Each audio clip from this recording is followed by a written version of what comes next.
بسم الله الرحمن الرحيم الحمد لله رب العالمين الرحمن الرحيم مالك يوم الدين إياك نعبد وإياك نستعين اهدنا الصراط المستقيم صراط الذين أنعمت عليهم غير المغضوب عليهم ولا الضالين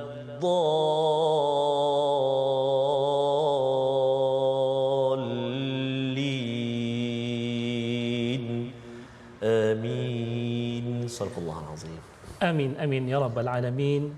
Assalamualaikum warahmatullahi taala wabarakatuh. Alhamdulillahi rabbil alamin. Wassalatu wassalamu ala sayyidil mursalin sayyidina Muhammad wa ala alihi wa sahbihi ajma'in. Subhanaka la ilma lana illa ma 'allamtana innaka antal alimul hakim. Wala haula wala quwwata illa billahil aliyil azim. Alhamdulillah, kita telah pun mendengar bacaan ayat suci Al-Quran yang dimulakan oleh Al-Fadhil Ustaz Tarmizi Abdul Rahman. Seperti mana biasa, Masya Allah, bila dengar tersebut datang kerinduan pada tempat Ustaz. Allahu Akbar. Ini kerinduan yang saya kata tidak akan pernah padam. Tuan-tuan yang biasa menjengah ke Masjidin Nabawi, subhanallah, biasa salat Isyak di sana akan mendengar alunan kita panggil taranum yang sebegini ketika mana salat Isyak, iaitu dibacakan oleh Fadil Syekh Ali Huzaifi hafizahullah taala. Itulah bacaan yang telah 1% saja. 1%, oh subhanallah. Kalau 100% tu macam mana, subhanallah tuan-tuan.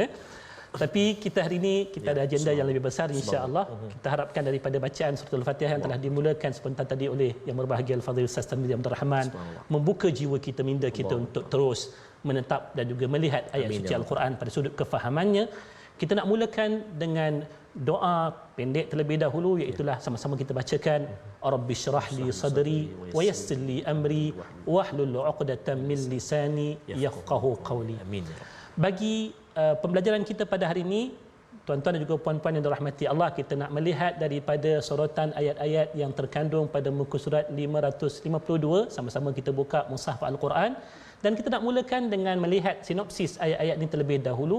Sama-sama kita teliti pada sinopsisnya, iaitu pada muka surat ini insya-Allah kita nak melihat betapa peristiwa yang telah pun menimpa seorang lagi nabi dalam surah As-Saff ini, iaitu Nabi Isa alaihi salam dengan Bani Israel, serta berita berkenaan tentang pengutusan Nabi kita Muhammad sallallahu alaihi wasallam yang turut membawa risalah daripada Allah Subhanahu wa taala. Dan dalam muka surat ini juga kita nak lihat bentuk ataupun jenis perniagaan yang diredai oleh Allah dan dijamin keuntungan daripadanya, insya-Allah Ustaz ya. So daripada apa yang telah kita kongsikan sinopsis sebentar tadi, tuan-tuan, kita nak dengarkan terlebih dahulu bacaan ayat-ayat suci Al-Quran yang akan dikumandangkan oleh yang berbahagia Al-Fadhil Ustaz Tarmizi Abdul Rahman sebagai memulakan perbincangan kita pada tengah hari ini. Silakan Al-Fadhil Ustaz. Terima kasih Al-Fadhil Ustaz Muhammad Syamsul Hakim bin Abdul Samad. Tadi sebab apa baca tu Ustaz, dengan bacaan Syekh Ali Abdul Rahman Al-Huzaifi. Sebab Al-Fadhil Ustaz Syam dulu, Allah untung tiap-tiap malam dia boleh dengar. Ustaz Syam belajar dekat Madinah dulu, Universiti Islam Madinah kan. Alhamdulillah. Allahu Akbar. Cemburu kita, subhanallah. Cemburu yang baik-baik ya. Amin. Amin ya rabbal alamin. Jadi subhanallah, nanti kita dengar Ustaz Syam pula baca insya-Allah gaya Syekh Abdul Rahman Ali Al-Huzaifi. Dan doa tadi Fadil Ustaz Syam doakan moga-moga ibu ayah semua yang saya kasih lagi saya muliakan, kita semua dapat lagi berpeluang untuk menziarahi maqam junjungan besar Nabi kita Nabi Muhammad sallallahu alaihi wasallam insya-Allah. Amin ya rabbal alamin. Kita nak hari ini melihat halaman kedua surah As-Saff, iaitu dalam muka surat 552. Kita nak baca terlebih dahulu Ustaz Syam daripada ayat yang ke-6 sehingga ayat yang ke-9 insya-Allah taala. Permulaan ini mari kita baca dengan bacaan murattal Hijaz dulu insya-Allah. Boleh Ustaz Syam? Silakan. Masya-Allah. A'udzubillahi minasyaitonirrajim. وإذ قال عيسى ابن مريم يا بني إسرائيل إني رسول الله إليكم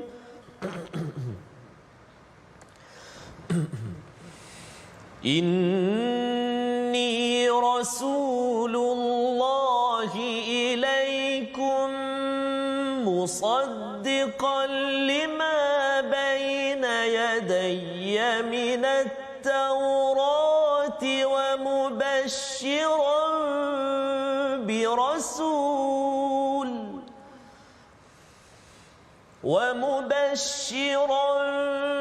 برسول يأتي من بعد اسمه أحمد فلما جاءهم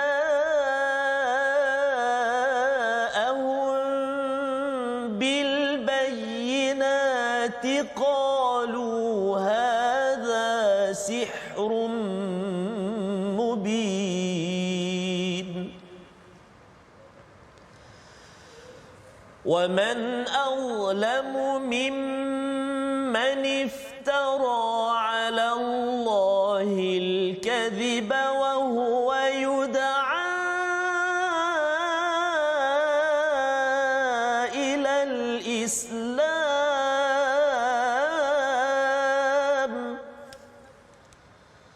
والله لا يهدي القوم الظالمين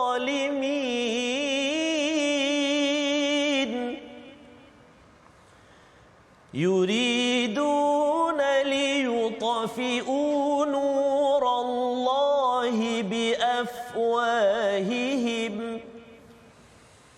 والله متم نوره ولو كره الكافرون هو الذي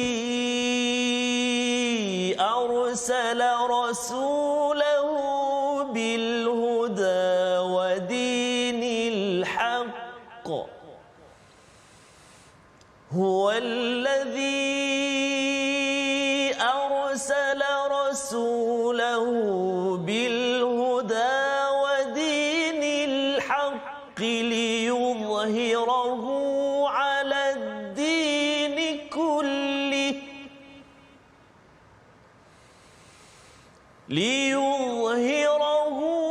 على الدين كله ولو كره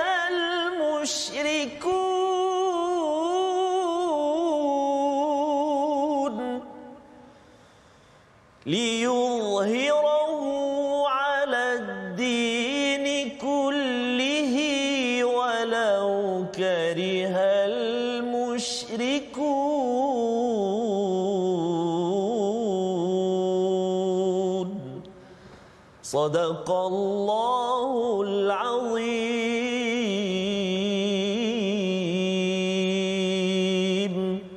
Sadaqallahul Azim.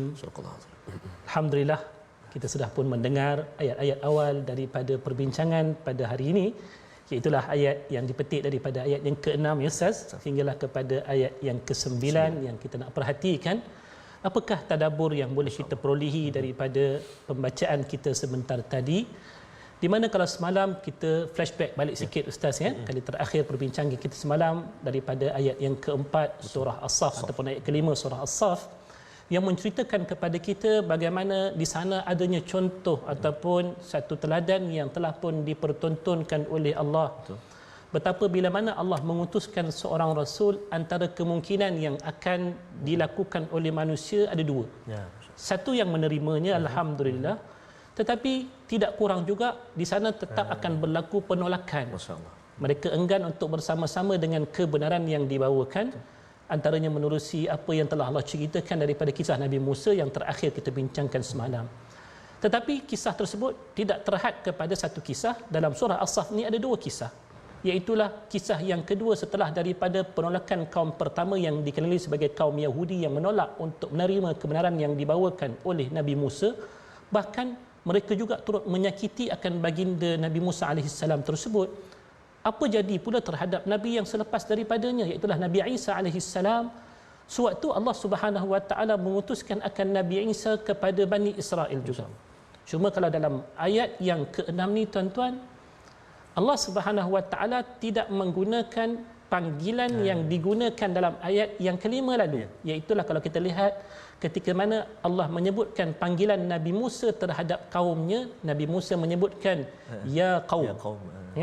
Tetapi dalam ayat yang ke-6 ni kita dapat perhatikan ketika mana Nabi Isa memanggil kaum dia tak memanggil dengan panggilan ya qaum, dia memanggil dengan panggilan Bani Israel.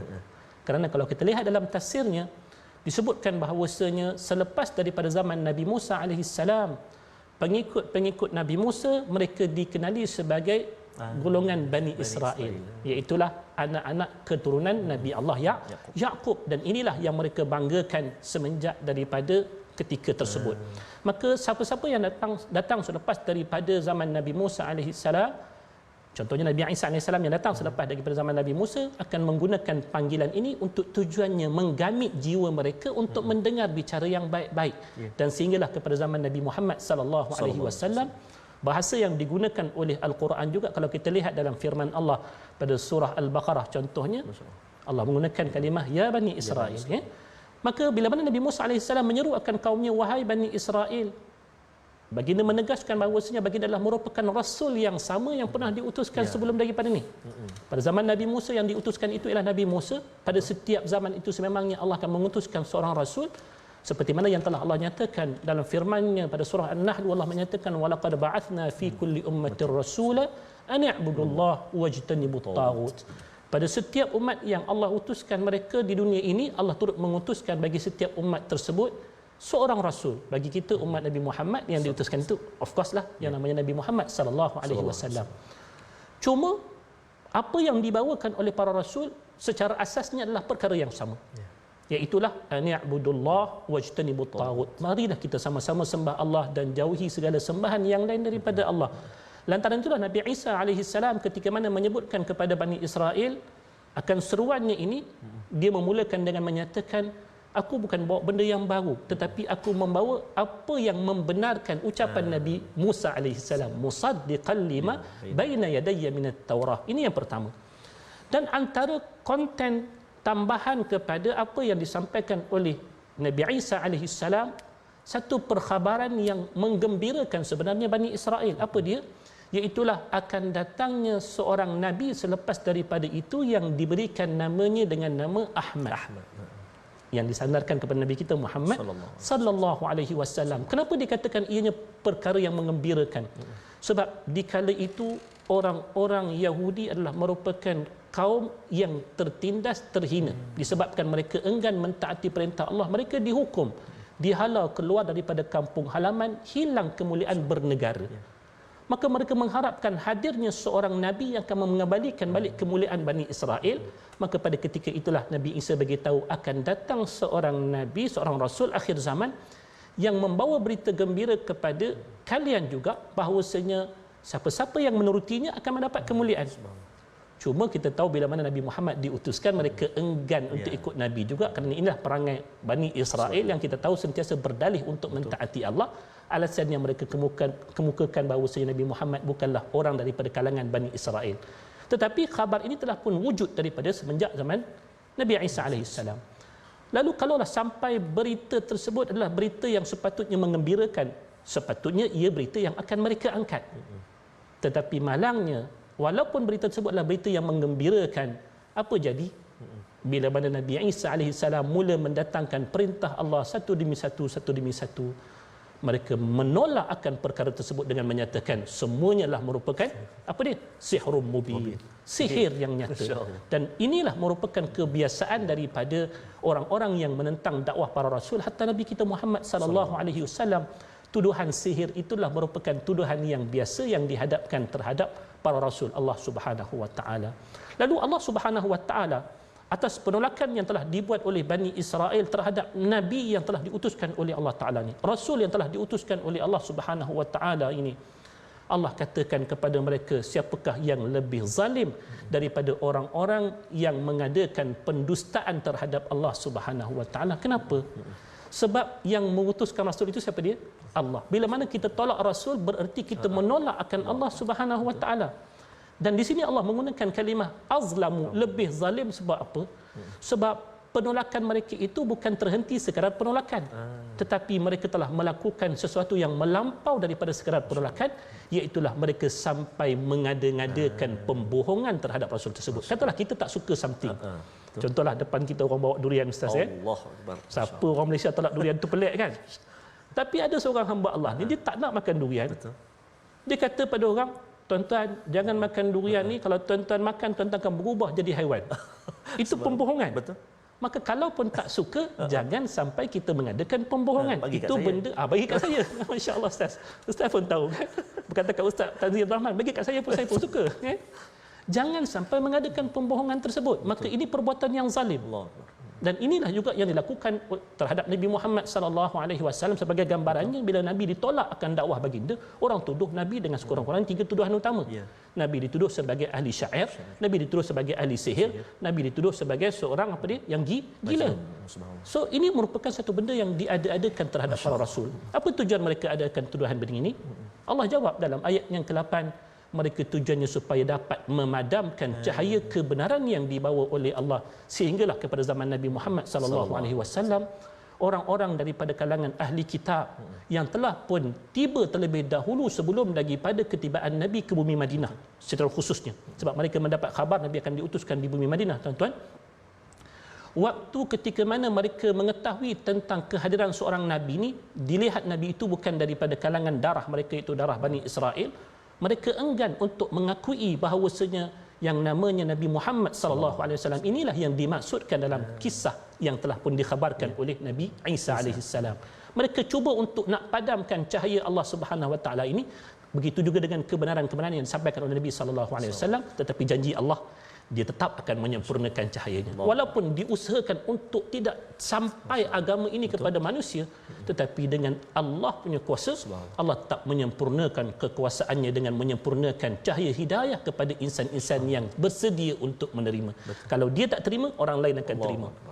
Antara itulah Allah menyatakan dalam ayat yang terakhir yang dibacakan tadi, Allah kata, dialah yang telah mengutuskan akan rasulnya dengan petunjuk. Sebab bila mana Allah yang utus, jawabnya tak ada siapa yang boleh tahan. Bila mana Allah yang bawa datang, tak ada siapa yang boleh tolak. Barang siapa yang menolaknya, maka dia akan kalah.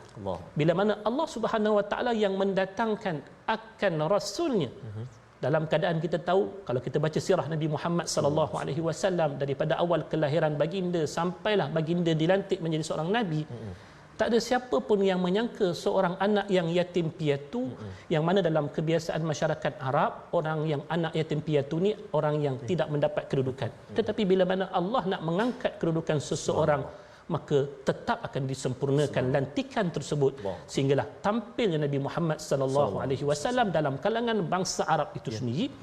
Dan pada ketika itulah kehadiran baginda itu seperti mana yang Allah sebutkan, walau karihal musyrikun, sekalipun dibenci oleh orang-orang yang mensyirikkan akan Allah Subhanahu wa taala ini.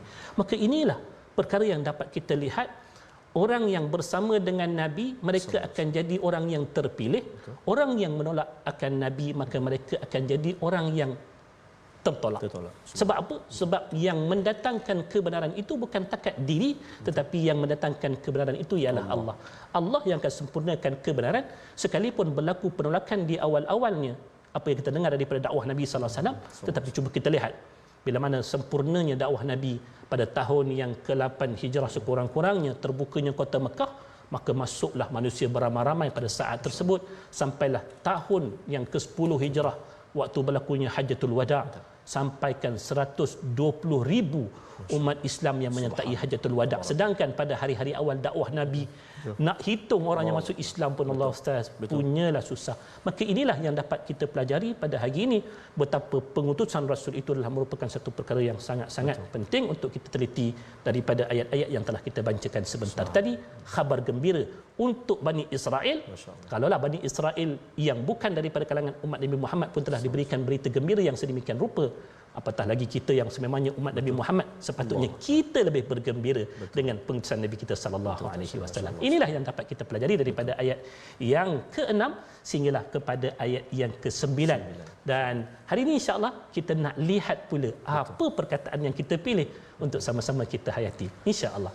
Kita dapat lihat tadi daripada ayat yang ke-8, iaitu yuriduna liyutfi'u nurallahi biafwahihim.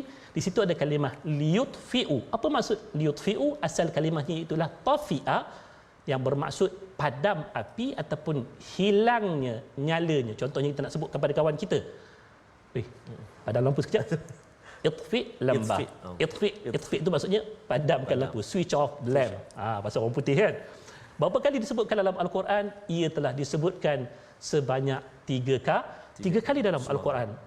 Di mana ini menunjukkan kepada usaha-usaha untuk nak memadamkan cahaya yang telah Allah bawa datang ini akan berlaku sepanjang zaman.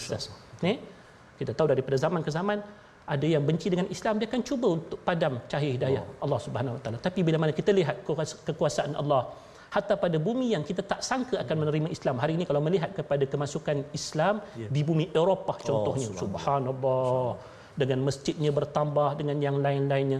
Maka inilah yang dikatakan kekuasaan Allah pada menyempurnakan akan cahayanya. Ini cerita kita. Maka kita nak bergembira sikit Ustaz dengan apa yang dikatakan pengutusan Nabi. Kita nak dengarkan ayat daripada ayat ke-9 Ustaz, tutup untuk sesi yang pertama ni, supaya kita bergembira dengan pengutusan Nabi kita Muhammad SAW. Silakan Ustaz. Terima kasih kepada Ustaz Syamil. Kan nak rehat dulu tadi. Sebelum rehat bagi gembira dulu. Satu ayat ke-9, insya-Allah tuan-tuan dan puan-puan, ibu ayah yang dikasihi Allah SWT sekalian, kita gemakan ayat ke-9 sama-sama insya-Allah.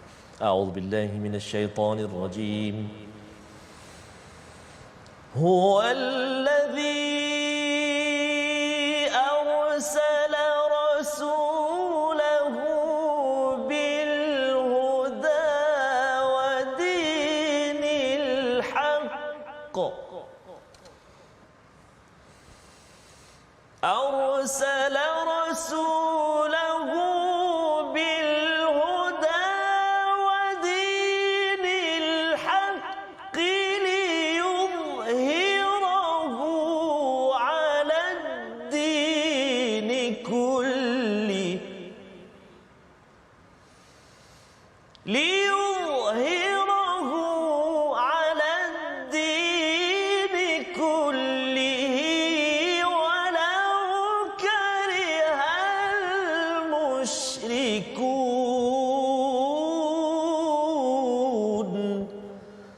Sadaqallahul azim.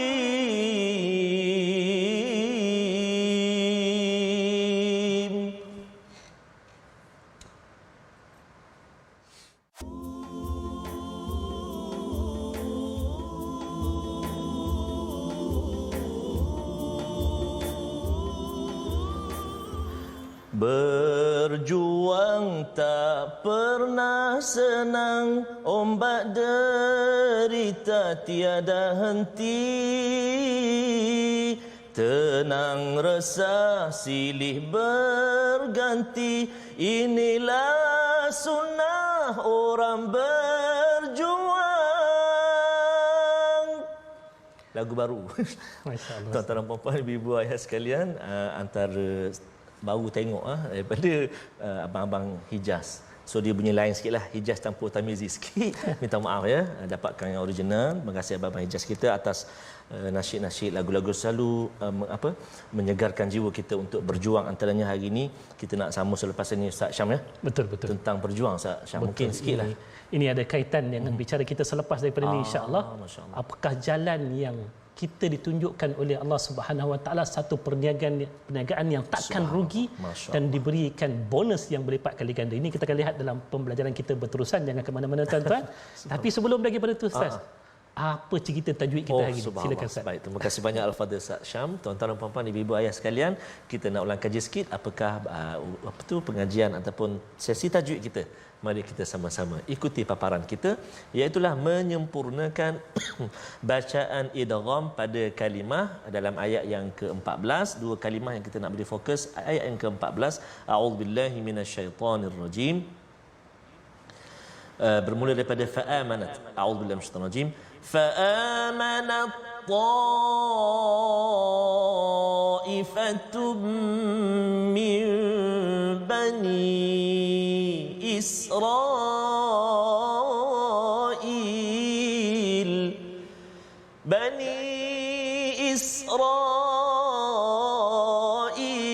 wa kafarat ta'ifah.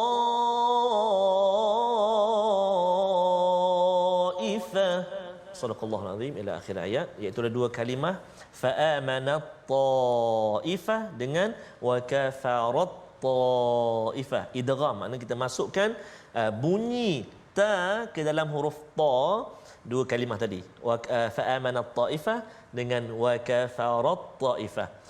Makhraj yang sama, tiga huruf itu ia keluar hujung lidah, ta da ta, ta da ta. Kat sini kita dua huruf lah, maknanya huruf ta dengan ta, makhraj yang sama tapi sifat yang berbeza. Ta sifat lain, ta ada sifat tebal dia. Jadi masuk bunyi ta tu ke dalam ta, komplit, sempurna maksud dia. Tak ada bunyi ta tu, dia terus pergi. Kan? Fa'amanat ta wa kafarat ta. Jadi itulah pengajian ataupun ulang kaji kita pada hari ini. Kerja rumahnya, bukan kerja rumah. Barangkali ada ibu-ibu ayah sekalian boleh kongsikan. Sebab idgham ni ada banyak kan. Praktis dan juga ada nama-nama dia. Ada mutajanisain, ada mutaqaribain, mutamathilain.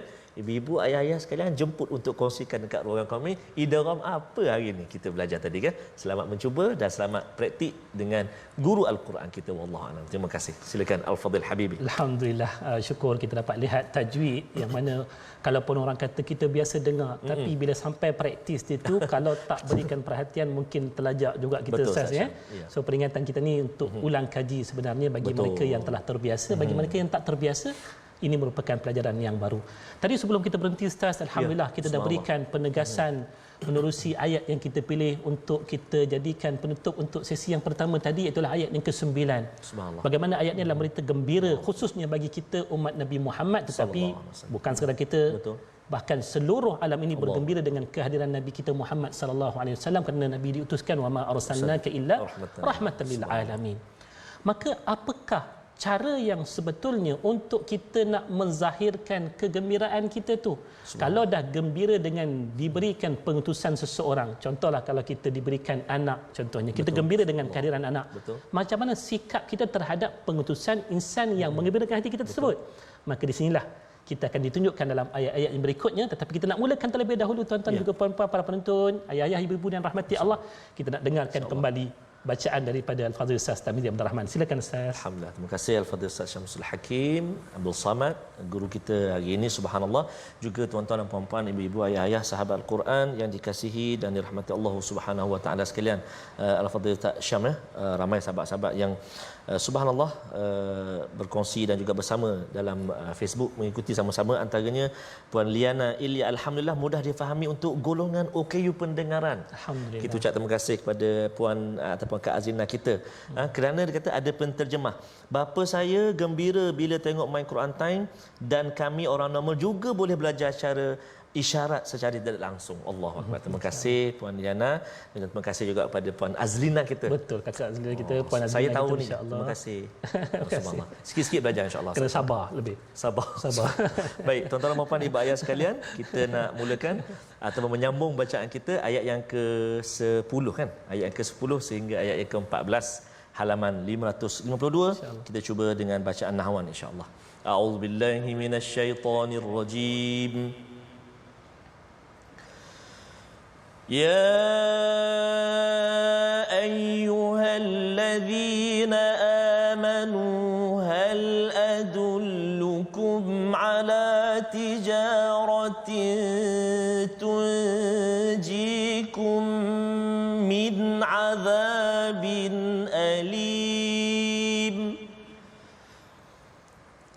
تؤمنون بالله ورسوله وتجاهدون في سبيل الله بأموالكم وأنفسكم ذلكم خير لكم إن كنتم تعلمون يغفر لكم ذنوبكم ويدخلكم جنات تجري من تحتها الأنهار جنات تجري من تحتها الأنهار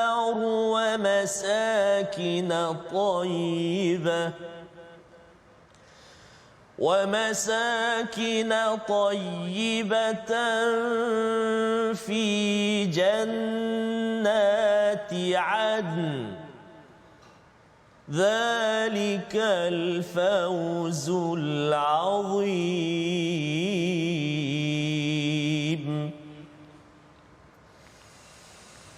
وأخرى تحبونها نصر من الله وفتح قريب وبشر المؤمنين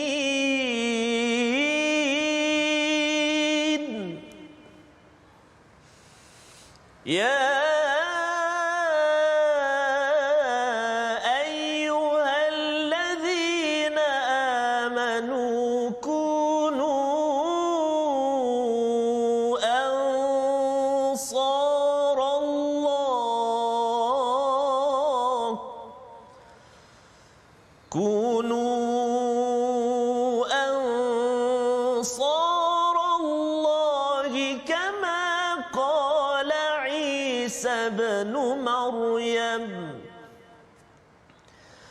كما قال عيسى ابن مريم للحواريين من أنصاري إلى الله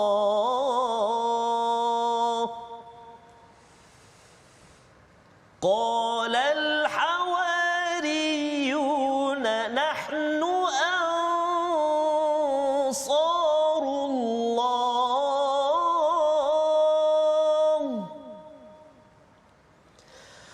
فآمنت طائفة من بني إسرائيل وكفرت طائفة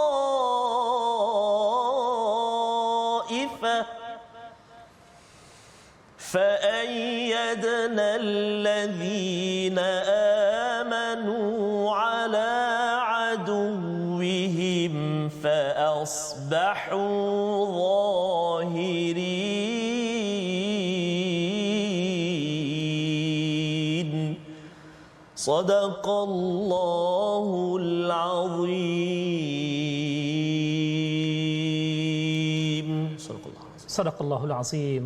Benarlah firman Allah Subhanahu wa taala yang telah sampai kepada kita menerusi Nabi kita Muhammad sallallahu alaihi wasallam.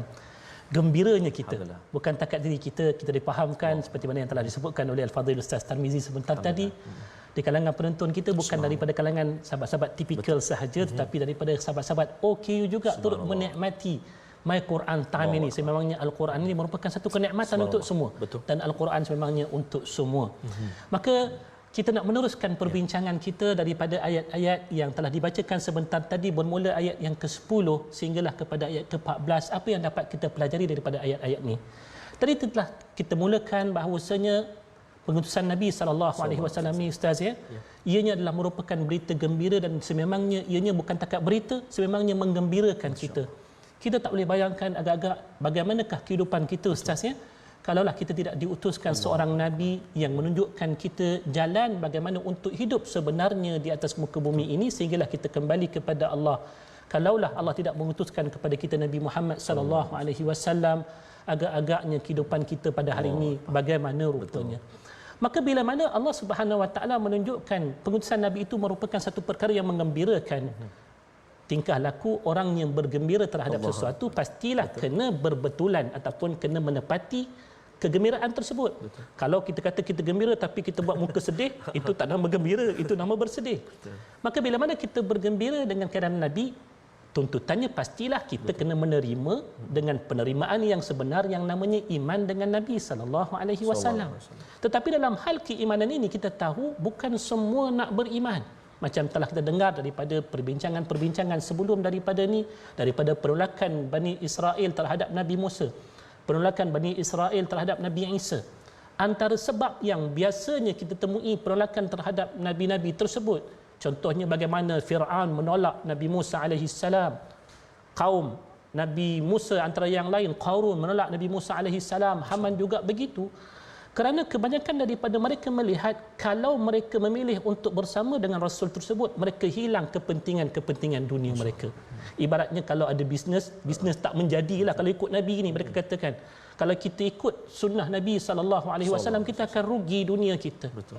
Maka Allah Subhanahu Wa Taala sebagai menjawab bisikan-bisikan dalam hati sebahagian manusia yang mungkin teragak-agak, nak ikut Nabi ke nak ikut dunia yang aku kejar ini? Allah offer awal-awal. Allah katakan, wahai orang beriman, nak tak kalian kalau aku tunjukkan kepada kalian satu perniagaan yang siapa terlibat sama di dalamnya takkan pernah rugi? Agak-agak ada tak manusia yang kalau di-offer dengan begini, Masya-Allah, mereka akan menolaknya? Tak mungkin begitu. betul. Maka bila mana seruan ini diberikan, kita tahu yang memiliki akan alam ini, yang paling kaya daripada sekalian yang kaya, itulah Allah yang maha kaya ini. Offer kita satu bisnes di antara kita dengan Allah Subhanahu Wa Taala, seperti mana dalam firman-Nya pada surah At-Taubah Allah menyatakan, innallaha ishtara minal mu'minina anfusahum wa amwalahum bi anna lahumul jannah. Sesungguhnya Allah telah bersedia untuk membeli daripada orang-orang yang beriman jiwa raga mereka, harta mereka dengan gantinya yang namanya syurga Allah Subhanahu Wa Taala. Tetapi bentuk urus niaga tersebut itulah yang telah dijelaskan oleh Allah Subhanahu Wa Taala dalam ayat yang ke-11, iaitulah ia mestilah bermula dengan kamu menerima kehadiran Allah sebagai Tuhan yang sedia menawarkan perniagaan ini dengan kamu, jual belinya, transaksi antara kita dengan Allah. Apa yang dimaksudkan dengan transaksi perniagaan ini? Iaitulah apa yang kita buat untuk Allah, Allah tidak akan membalasnya. Setiap satu benda yang kita buat ikhlas kerana Allah Subhanahu Wa Taala, untuk Allah, yang kita kata ianya transaksi di antara kita untuk Allah.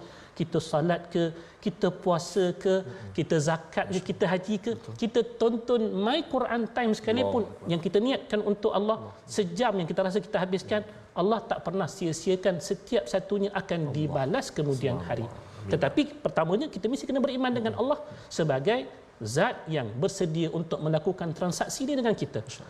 Barulah kemudian selepas daripada itu kita kena beriman dengan Rasul yang telah diutuskan oleh Allah, kerana bagindalah yang akan menjadi penyampai kepada apa yang dikehendaki oleh Allah daripada kita. Beriman kepada Allah, tu'minuna billahi wa rasulih. Lepas kita beriman dengan Rasul, kalau dah percaya dengan Rasul, takkanlah kita tak bersedia untuk mendukung perjuangan Nabi. Betul. Sayang Nabi bukan takat sebut sayang. Kalau orang hina ayah kita, mak kita yang kita sangat-sangat sayang, kita pasti akan membela mak dan juga ayah kita. Kalau kita sebut kita sayangkan Nabi sallallahu alaihi wasallam, kalau ada yang menghina Rasul kita, pasti kita akan membela Nabi kita, iaitu yang disebutkan sebagai wa tujahiduna fi sabilillah. Kita akan bersedia untuk bermujahadah, bersungguh-sungguh. Tujuannya apa dia? Mengangkat dakwah risalah Nabi kita Muhammad sallallahu alaihi wasallam. Barulah ianya akan disebutkan sebagai mujahadah pada jalan Allah Subhanahu Wa Taala, sebab tak dinamakan mujahadah pada jalan Allah Subhanahu Wa Taala melainkan ianya mestilah diniatkan untuk mengangkat kalimah Allah itu lebih tinggi daripada yang lain, antaranya membela Nabi kita Muhammad sallallahu alaihi wasallam. Dan jihad di sini menarik bila mana Allah sebutkan ia tidak terhenti sekadar kita kata sebut jihad. Kita duk nampak cuma satu bentuk. Betul. Seperti mana para sahabat Nabi sallallahu alaihi wasallam satu ketika dahulu mengangkat senjata mereka bagi mempertahankan kesucian Islam contohnya. Tetapi jihad ini sebenarnya ada luas konteksnya. Antaranya yang telah disebutkan oleh Allah. Bahkan Allah dahulukan ia daripada yang keduanya. Apa yang didahulukan oleh Allah? Tuan-tuan cuba perhatikan pada ayat ke-11. Allah dahulukan bi amwalikum dengan harta benda kamu. Itu sebab sebahagian daripada ahli tafsir menyatakan pengorbanan ataupun mujahadah dengan harta ini lebih utama daripada jiwa raga. Antara sebabnya kata mereka disebabkan oleh harta benda yang ingin dimujahadahkan ini bukan semua orang memilikinya. So siapa yang bersedia untuk bermujahadah dengan berjihad pada Allah dengan harta benda dia, maka mereka insan yang terpilih. Kita ada duit dekat tangan nak sedekah dekat masjid RM1 tu pun kita terketar je. Tapi orang yang bersedia untuk berjihad pada jalan Allah Subhanahu Wa Taala dia tengok RM1, RM2 bukan takat RM1 bahkan jutaan ringgit dia bersedia untuk bertransaksi dengan Allah Subhanahu Wa Taala. Sehinggalah peluang diberikan sama rata kepada seluruh makhluk yang memiliki nyawa untuk bersedia berkorban hatta jiwa raga seandainya tiba masanya ianya berkehendak sedemikian seperti mana para sahabat Nabi sallallahu alaihi wasallam. Itulah kata Allah, lebih baik bagi kamu seandainya kamu mengetahui. Apa yang lebih baiknya? Kita kata kalau kita sedekah hilang duit kita, berikan nyawa kita hilang nyawa, apa yang baiknya? Sebab imbalan atau pembalasan daripada sisi Allah Subhanahu Wa Taala sudah tentu lebih baik. Apa balasannya tuan-tuan? Allah terus bagi tahu. Ada balasan yang bersifat ukhrawi iaitu keakhiratan dan tak kurang juga ada balasan yang berbentuk duniawi. Apa balasan duniawi ni tuan-tuan? Tuan-tuan boleh perhatikan kepada ayat yang ke-12. Allah menyatakan Allah akan berikan yang pertamanya keampunan. Kita nak Allah ampunkan kita yang banyak dosa ni sebab siapa yang Allah ampunkan dosa dia akan pergi ke syurga. Dan bila mana dah Allah ampunkan dosa, Allah akan masukkan dalam syurga yang mengalir di bawahnya sungai-sungai. Allah indahnya lah walaupun kita cuma boleh bayang takkan sama bayangan tersebut. Dan ditempatkan di tempat yang istimewa yang disebutkan sebagai syurga Adnin. Ini balasan daripada bentuk-bentuk akhirat. Tetapi orang ingat, dunia ni tak dapat apa-apa ke? Tak, sabar. Ada Allah sebutkan balasan dunia pun Allah bagi. Cuba lihat pada ayat ke-13 Allah kata Allah berikan pertolongan bagi siapa-siapa yang membela Nabi bersama-sama dengan perjuangan Nabi. Allah pasti akan berikan pertolongan kepada mereka dan Allah janji kemenangan yang sangat-sangat hampir. Apa yang kita lihat daripada janji-janji Allah ini telah berlaku sepanjang hayat manusia ini. Kita dapat lihat bagaimana Allah berikan pertolongan kepada Nabi, contohnya peperangan Badar, bilangan yang sedikit boleh menewaskan kumpulan yang banyak, sehinggalah kepada sekalian kemenangan-kemenangan yang lain yang turut sama dicapai oleh umat Islam selepas daripada zaman Nabi sehinggalah kepada hari ini. Tapi apa yang perlu kita buat sekarang? Dah kita yakin? Allah kata jadikan diri kita wahai orang beriman sebagai pembantu yang benar-benar membantu dakwah Nabi. Hari ini Nabi tidak berada di samping kita, tetapi kita ada sunnah baginda yang perlu kita menangkan selalu, lebih daripada sekalian yang lain. Jadilah kita pembantu agama Allah seperti mana satu ketika ketika mana Bani Israel menolak Nabi Isa alaihi salam. Tetapi ada sekumpulan manusia bilangannya 12 orang yang dikenali namanya sebagai nama Hawariyun. Mereka inilah yang menyahut seruan wahai Nabi Isa, kami akan tetap bersama-sama kamu walaupun sekalian yang lain menolaknya. Pada waktu itulah Allah berikan kekuatan kepada mereka seperti mana Allah berikan kekuatan kepada para sahabat Nabi sallallahu alaihi wasallam. Ini yang kita nak capai daripada perbincangan kita. Maka sama-sama kita lihat apa resolusi kita pada hari ini untuk sama-sama kita ambil pengajaran daripadanya. Iaitulah yang pertama, resolusi kita nak tengok daripada ayat-ayat yang telah kita bincangkan tadi, ayat yang ke-6 sampailah ayat yang ke-14 ini, kita nak benarkan segala apa yang telah diturunkan oleh Allah daripada kitab-kitab suci ini tanpa sebarang keraguan, apatah lagi Al-Quran yang berada di hadapan kita. Yang keduanya, kita sama sekali tidak akan mengungkapkan ucapan yang batil, ucapan yang salah atas tujuannya nak meremehkan tuntutan agama ataupun mengelakkan diri daripada menerimanya, macam yang telah dituduh oleh Bani Israel terhadap Nabi Isa alaihissalam. Begitulah juga kita nak dapatkan satu perniagaan yang takkan rugi, Ustaz. Kita nak untung selalu. Apakah perniagaan tersebut? Iaitulah menjadi mukmin yang sebenar, bukan takkan mukmin sebenar. Kalau mukmin yang nak untung, dia mesti kena pergi kepada memperjuangkan agama Allah, sunnah Nabi Muhammad sallallahu alaihi wasallam. Inilah resolusi kita pada tengah hari ini, tuan-tuan. Dan Sebagai penutupnya, seperti mana biasa, kita nak dengarkan doa yang mudah-mudahan melengkapkan keberkatan pada bicara hari ini, insya-Allah. Okey, silakan kepada Al-Fadhil Ustaz Tarmizi Abdul Rahman dengan doa kita, insya-Allah. Sama-sama kasih Al-Fadhil Ustaz Muhammad Syamsul Hakim. Sahabat-sahabat kita di ruangan Facebook, sebelum kita doa, subhanallah, suka tengok Ustaz Syam. Always smile ya, tak? Senyum semua. Alhamdulillah. Jazakumullah khair. Amin ya Rabb. Mari kita sama berdoa insya-Allah, mudah-mudahan. A'udzubillahi minasyaitonir rajim. Bismillahirrahmanirrahim. Alhamdulillahi rabbil alamin. Wassalatu wassalamu ala asyrafil anbiya'i wal mursalin wa ala alihi wa sahbihi ajma'in. Allahumma ya Allah wa ya Rahman wa ya Rahim, di saat yang penuh barakah ini ya Allah, ampunilah dosa-dosa kami ya Allah. Ampunilah dosa-dosa ibu ayah yang membesarkan kami ya Allah, ibu ayah mertua kami muslimin muslimat birahmatika ya arhamar rahimin. Ya Allah wa ya Rahman wa ya Rahim, saat ini ya Allah satu lagi surah telah kami pelajari ya Allah. Mudah-mudahan ianya berbekas di hati kami ya Allah. Mudah-mudahan kami menjadi hamba-hamba-Mu yang menjaga agama ini, berjuang ya Allah, berjuang menghidupkan agama ini dalam kehidupan kami ya Allah. Mudah-mudahan diberi kesempatan, kekuatan, semangat dan ruang peluang buat kami ya Allah, untuk kami senantiasa bersama dengan Al-Quran, membacanya, memahaminya, mengamalkannya ya Arhamar Rahimin. Jadikan kami ya Allah hamba-hamba-Mu yang lancar membacanya dan juga diberi kefahaman ya Allah. Anak-anak kami ya Allah, anak-anak yang celik Al-Quran ya Arhamar Rahimin. Wa sallallahu ala sayyidina Muhammad wa ala alihi wa sahbihi wa baraka wa sallam. Walhamdulillahi rabbil alamin. Taqabbalallahu minkum, minna minkum taqabbal ya karim. Moga-moga Ustaz Syam ya, Allah Subhanahu wa taala perkenankan doa yang kita panjatkan dalam majlis Al-Quran yang penuh mulia ini, dan juga kita nak mengajak semua sekali untuk kita terus aktifkan ruangan ataupun kesepakatan kita dalam tabung gerakan Al-Quran untuk kita terus sebarluaskan Al-Quran, melahirkan generasi Al-Quran dan juga menghidupkan majlis atau program-program Al-Quran, insya-Allah taala. Sama-sama kita berinfak insya-Allah dan insya-Allah My Quran Time melabuhkan tirai saat ini untuk hari ini. Jangan lupa saksikan ulangan pada malam ini dan juga pada besok pagi, dan juga besok kita akan menyambung masya-Allah surah yang berikutnya. Amin. Ya salam, surah Al-Jumuah.